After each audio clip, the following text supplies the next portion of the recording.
美聯儲，我要玩英雄聯盟，我可以返屋企自己開電腦嚟玩。我要睇英雄聯盟，我可以開 T1 比賽嚟睇。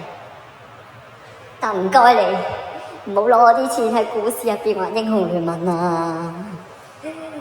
唔好喺度放鷹啊！唔好整熊市出嚟啊！我成副身家仲喺個股市入邊㗎。我明，我真係明，為咗個經濟健康，有陣時加息係真係必須要。其實咧，你可以靜靜雞喺下邊 comment 話俾我知，如果你要加息嘅話，你同我講，我即刻清楚，我即刻避一避險先啊嘛。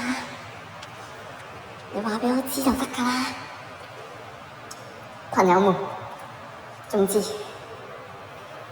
大家小心啲啦 ，subscribe 我，聽更多散戶對美聯儲嘅意見，或者大家可以 like 呢條片，等美聯儲聽到散戶嘅聲音。